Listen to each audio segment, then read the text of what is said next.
पण आज अशी वेळ आली की आम्हाला आमचे पालकमंत्री म्हणून ज्यांनी बीड जिल्ह्यामध्ये काम करत उपमुख्यमंत्री म्हणून एक रेकॉर्ड रचला, त्या सन्माननीय अजितदादा यांना सुद्धा श्रद्धांजली व्हायची आज वेळ आली.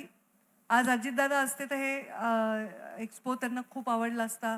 त्यांनी खूप सूचना दिल्या असत्या, खूप कौतुक केलं असतं. साहेब असते तर मला हे काही करावंच लागलं नसतं. हे साहेबांनीच केलं असतं. पण ठीक आहे, आपल्या आयुष्यामध्ये दुःखाच्या उरावर पाय देऊन आपल्याला पुढे जावं लागतं.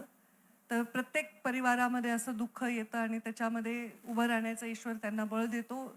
लोकांमध्ये केलेली पुण्याई, काम, प्रेम हे कामी येतं.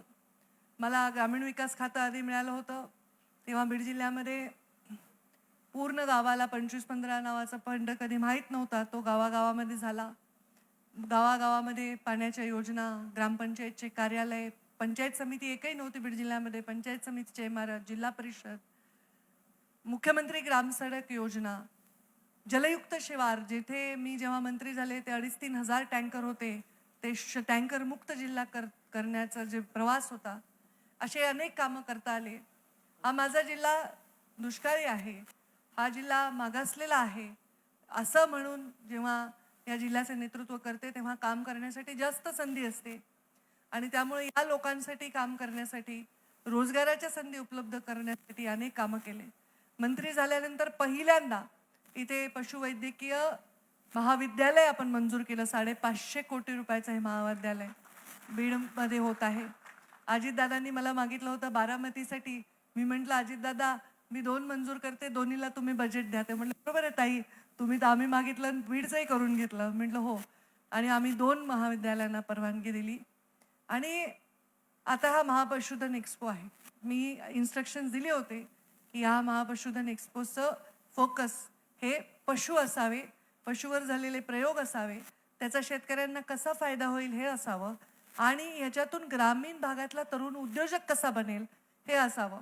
आत्ताच आमच्या सचिवांनी सांगितलं की आम्ही महाराष्ट्र ग्रामीण उद्योजक योजना बनवत आहोत. त्यांचा आग्रह आहे की त्याला पशुधन नाव द्यावं, कारण पशुधन खात्याची योजना आहे.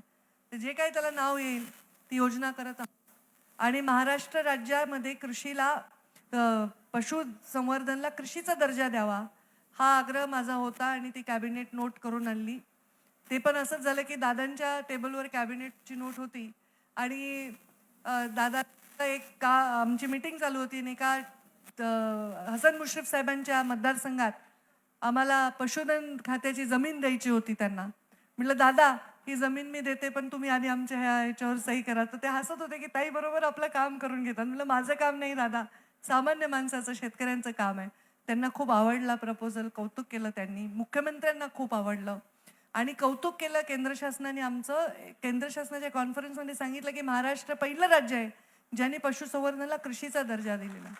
आता इथे सगळे पशुपालक आलेत. उद्या मी परत बोलीन, काही मुद्दे रिपीट होतील. पण इथे जे पशुपालक आलेत त्यांच्यासाठी खूप चांगली बातमी आहे.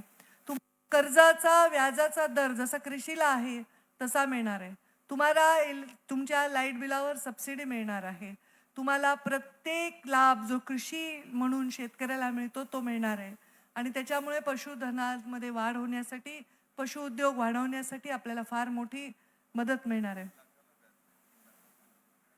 ते तर व्याजच नाही, ते पण त्यांना लागू पडेल की 3 लाखाच्या वरतीच फक्त व्याज लागू पडेल. व्याजाला सबसिडी मिळेल. आपल्याला सोलारमध्ये सबसिडी मिळेल. आपल्याला इलेक्ट्रिसिटीच्या बिलावर सबसिडी मिळेल. अत्यंत चांगली ही योजना आहे. त्यामुळे या पशुपालकांसाठी खूप चांगला हा निर्णय आम्ही घेतलेला आहे. अशा अनेक निर्णय आम्ही घेत राहू. आज मला आनंद आहे की एक छान असं पशुधन एक्सपो इथे होत आहे. तुम्ही सगळे त्या पशुधन एक्सपोचा लाभ घ्या. मी कुठे जाणार नाही, धनुभाऊ कुठे जाणार नाही. आमच्यावर फोटो काय काढायचे जिल्ह्याच्या लोकांना, परळीच्या लोकांना? ए किती कोण आहे रे? कोण आहे? कुणाचा फोन आलाय त्याला? आमच्या पेक्षा मोठ्या कोणाचा आलाय का? जोरात फोनवर बोल. तर पशुधन एक्सपो मध्ये तुम्ही फक्त पशूंकडे बघा, आमच्याकडे बघू नका. आम्ही परत आहेत तुमच्यासाठी. तुम्ही आमच्यावर फोटो काढायचा, गर्दी करायची, घाई करायची काही करू नका.